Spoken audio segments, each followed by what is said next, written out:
Greetings, fellow Voyagers. I am Captain R.L. King of the SS Artifice. But in addition to being a spaceship captain, I am also a scientist.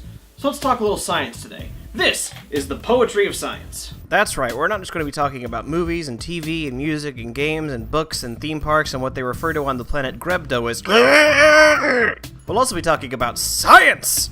Delicious, nutritious science! And more specifically, how science relates to the part of us that desires, for lack of a better word, poetry. Honestly, the best way to explain the show to you would be just to show you. So let's start this show off big! By starting off small. Not just small. Smaller than we as human beings have even been able to see yet. Quarks. Now, depending on the timing and quality of your science education, you may remember that quarks are among the smallest particles we know of. It's considered an elementary particle, meaning we're not even sure if anything makes up a quark. Quarks aren't just subatomic, they are sub-subatomic. And they make up everything! Anything with matter, anything you've seen or touched or tasted is made of quarks. Slower with the zoom in next time, guys. Jeez. Where was I? Right! You know, it's fitting that we're starting with quarks because the name quark was actually derived from a poem. Well, it's from a poem inside a book that had an experimental style that includes multilingual puns, made-up words, and stream-of-consciousness writing, so I'm not even entirely sure it counts as a poem. It's 3 quarks for Muster Mark. Sure, he hasn't got much of a bark, and sure, any he has, it's all beside the mark.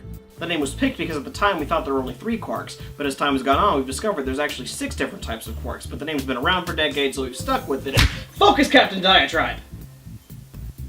Interesting note about quarks we've discovered. Quarks are found at minimum in pairs, and you can never truly isolate one. I don't mean that we haven't figured out how yet, I mean there is a very, very good chance that it is theoretically impossible to isolate them. Let's say you grab a quark pair and you start pulling them apart. Now the particle that bonds them, it's called a gluon, does not like that.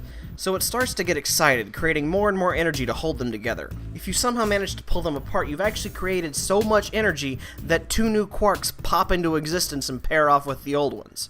Neither quark was ever isolated. So what? Well, I am on a ship in space. Alone.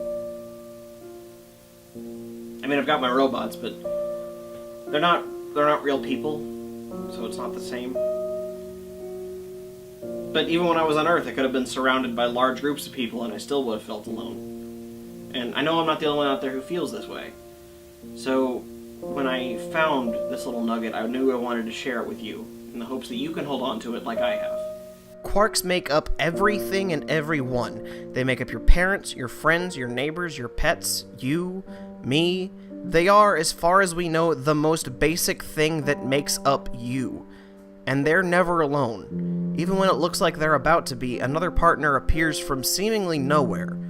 I think a lot of that is true for us too. We'll get pulled apart, the energy around us gets excited or agitated, and we feel that tension pulling us apart. It's that same energy, though, that we take with us, that shapes the next bond we form. And I think that if we look at our own relationships, we'll see an echo there. That we're never really alone, we just got pulled away from the old to make room for the new. And that's the poetry of quarks.